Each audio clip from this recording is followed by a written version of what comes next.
Hi, I'm Heather and I'm the Engagement Officer for SOTEAG.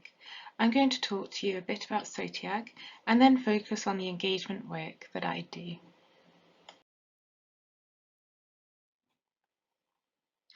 SOTEAG stands for the Shetland Oil Terminal Environmental Advisory Group. SOTEAG's role is to provide environmental advice to the Sullom terminal operators and partners. SOTEAG's aim is to report on any changes to the health of Shetland's marine and coastal regions surrounding the Sullom terminal and port. SOTEAG has been monitoring for over 40 years now, and it is recognised as a pioneering, world-class model based on its independent scientific monitoring and expert advice. The Shetland Islands themselves are the most northerly part of Britain and have a coastline of around 2,702 kilometres, and the coastal waters of Shetland host a wide variety of important habitats and species. As you can see on the slide, there is a photo of Iolo Williams. You might recognise him from Springwatch. Iolo came up to Shetland with us to celebrate our 40th anniversary and endorse the work of SOTEAG.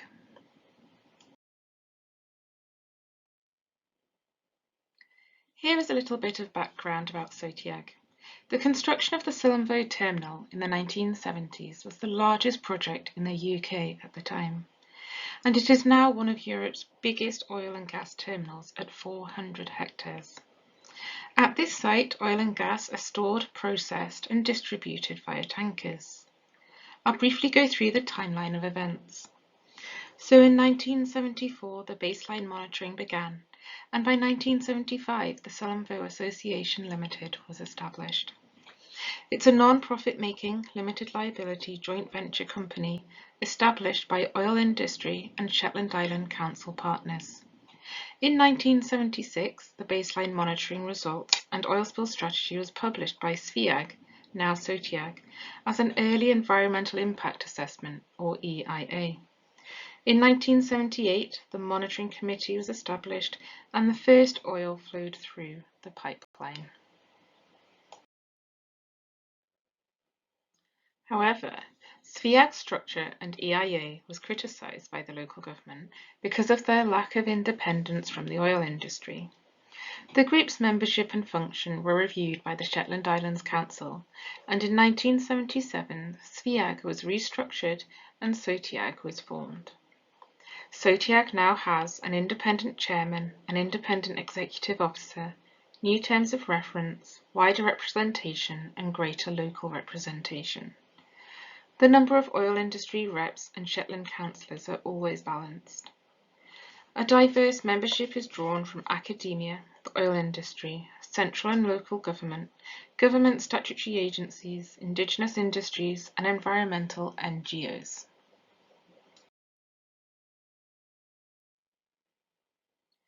Sullom currently receives oil by pipeline from the oil fields in the East Shetland Basin and oil and gas from the deep waters west of Shetland. The oil is exported from Sullom by tanker and shipped worldwide. Since 2016, gas has been piped to the Shetland gas plant before being piped to the UK mainland and the national grid. This plant lies just to the east of the terminal. The naturally beautiful coasts and seas surrounding Shetland support a rich and diverse wildlife which deserve to be preserved. This was officially recognised in 2005 when Sullom's special geographical and biological features led to its designation as a Special Area of Conservation, or SAC, by the European Commission. Today it receives protection under the European Commission Habitats Directive. One of the roles of SOTEAG is to provide early warning of environmental change and, if appropriate, to advise on remedial action. This is achieved via a monitoring committee comprised of independent scientific experts who annually review and evaluate the monitoring reports. The SOTEAG monitoring is made up of 4 monitoring programs: the Marine Chemistry and Macrobenthos, which is biennial, Rocky Shore Monitoring, which is annual, Dog Whelk Monitoring, which is every 3 years, and Seabird Monitoring, which is also annual. The monitoring is designed to detect and measure both chronic and acute change in the surrounding environment.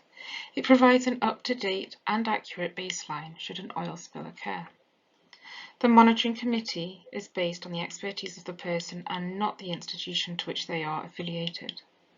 In addition to this monitoring, SOTEAG also contributes data to other surveys and organisations, such as the National Seabird Census with RSPB, JNCC and SNH.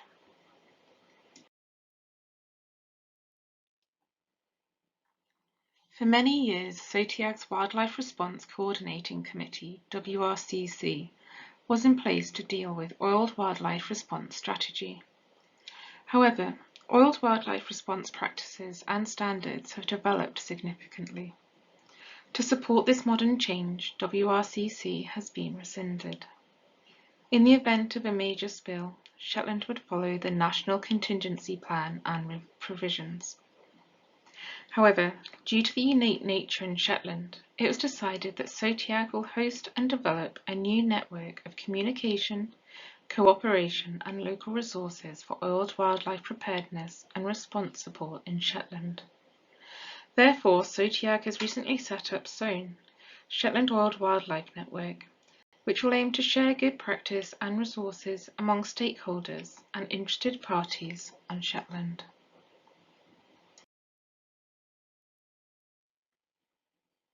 To help assist with any future oil spill, Marine Atlas Limited were commissioned by SOTEAG to create oil spill response maps. These maps provide an effective visualization of a wide array of data available and are updated annually. These maps are available for inclusion in the Sullom Harbour Oil Spill Plan and the Shetland Marine Pollution Contingency Plan.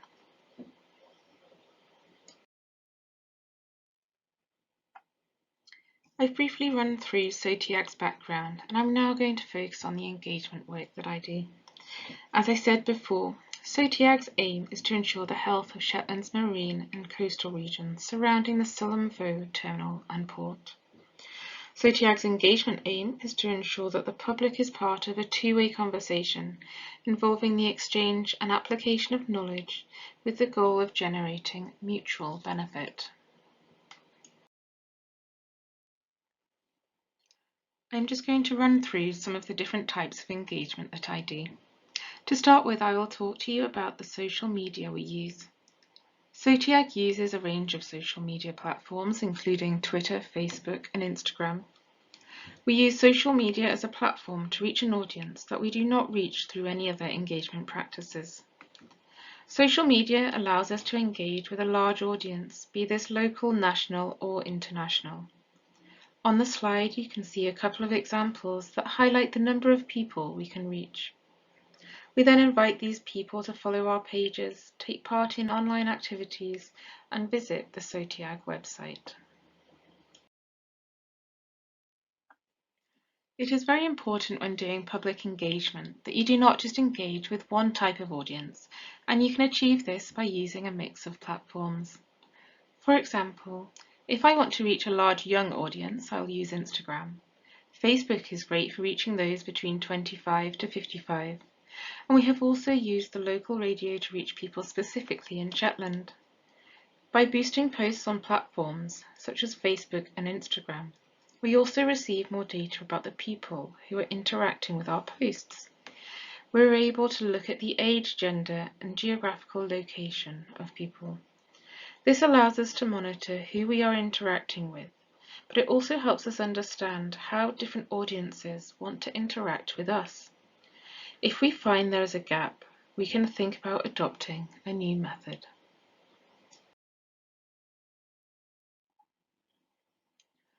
SOTEAG decided to sponsor a webcam at Sunborough Head about a year ago. The Shetland webcam at Sunborough Head has been a great resource for myself, but also SOTEAG Seabird Monitor this year because of the restrictions put in place due to COVID. Over the past few months, it has recorded the guillemots, their eggs, and their chicks. This is a great way to engage audiences with the natural environment in Shetland without actually being there. I've used social media platforms to promote the webcam and ask people to look for eggs and chicks. The webcam website has further links to the SOTEAG website, linking people to the home page, monitoring information, and further downloadable engagement activities. So this is a great way to boost traffic onto the SOTEAG website. As you can see on the slide, the webcam let us see the eggs and the chicks, but also lovely sunrises.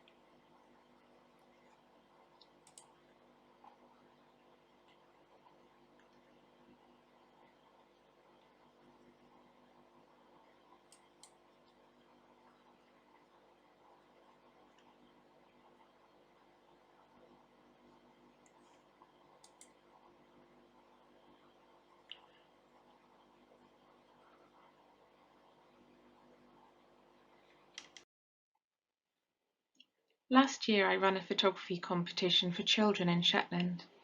This is a great way to engage with a young audience and get them to connect with their local environment. The theme I gave them was Your Coast, and the variety of photographs was great to see. Here are the winners, judged by Hillswick Wildlife Sanctuary in Shetland. Stalls are a great way to engage with an audience, but your stall must be geared towards your audience. As you can see on the slide, there are two very different stalls. One stall is set up for conferences where my audience will have some knowledge of environmental monitoring, and the other stall is set up to engage the general public at an agricultural show. Both stalls provide information about SOTEAG, both stalls have activities to do at the stall, and both stalls have information and activities to do at home. The pictures highlight how important it is to vary how information is presented. SOTEAG is based in St Andrews, and therefore to engage with audiences in Shetland on a regular basis, we use loan boxes full of activities and information. These boxes are designed so that teachers have all the information they need to carry out the activities. These loan boxes have also been a great resource when getting involved in masterclasses, with school groups, and joint events where several schools come together to take part in events such as the Natural Selection exhibition that travelled all over the UK. These loan boxes have also been offered to groups such as Brownies and Scouts. In addition, SOTEAG also provides regular resources for Shetland Library. This includes information booklets about SOTEAG and activities for the children. SOTEAG also has a permanent exhibition up at Shetland Museum to inform people about SOTEAG's monitoring history. All this goes to show that you can engage with an audience face-to-face, but also effectively from afar.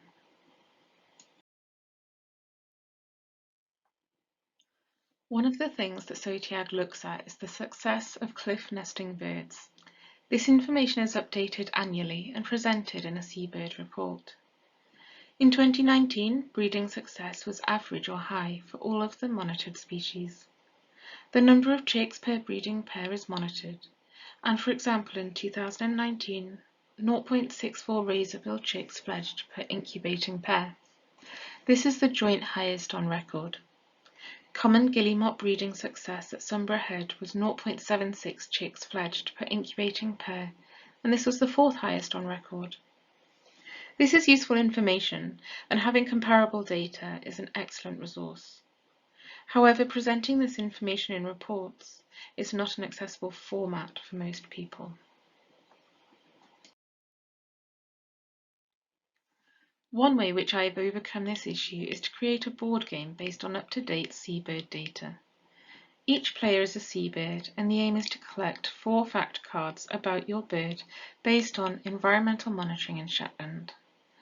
Once you've collected 4 fact cards and 4 fish tokens, you race to the centre of the board to give your fish to your chick. If you land on the oil spill picture, you miss a turn. The idea of this game is to learn through play and reach an audience you would not reach through reports alone. You can see a few of the fact cards on the slide. They tell you when the first eggs were seen, when chicks fledged, the number of chicks per breeding pair, and some information about how this data compares to other years. Dog whelk monitoring is one of the programs that is carried out every few years. The reason we monitor dog whelks is because they are very sensitive to TBT. TBT was used in anti-fouling paint on the hull of ships. This then leached into the marine environment, and as a result, intersex, the masculinization of females, occurs. This occurs during early development and is irreversible. A survey in 1991 showed that dog whelks were completely absent from the terminal area. The use of TBT on large vessels was banned in 2008, and the greatest level of recovery of intersex in dog whelks is shown post-TBT ban. There has, however, been a continued development of intersex in juveniles, and this is likely due to reservoirs of residual concentrations in subtidal sediments that are known to be present in the area of the terminal. Again, reading reports full of data is not the best way to inform people about these dog whelks.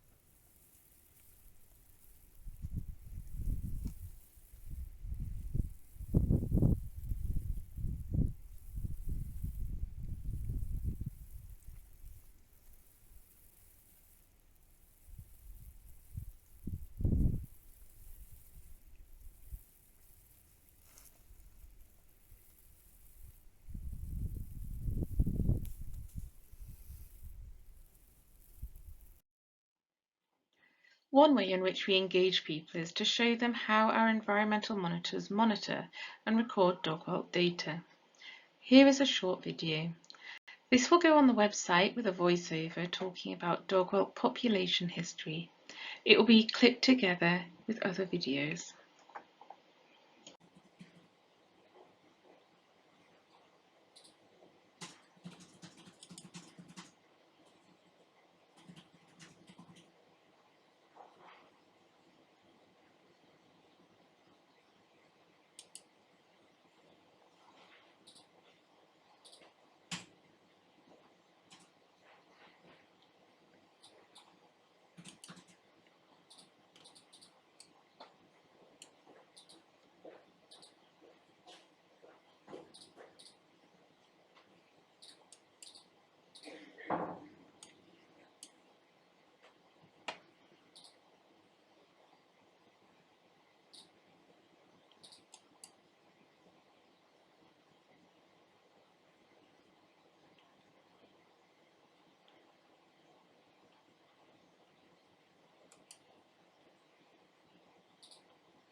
Another way in which I have engaged people is to turn information about dog whelks into short cartoons, as you can see on the slide. Using pictures and short videos is a great way to simplify reports and make them accessible to your audience. SOTEAG aims to work with a variety of audiences and also a variety of partners. Here are some of the partners we have worked with to ensure we are sharing good practice.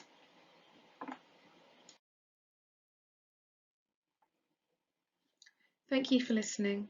If you have any specific questions, please drop me an email.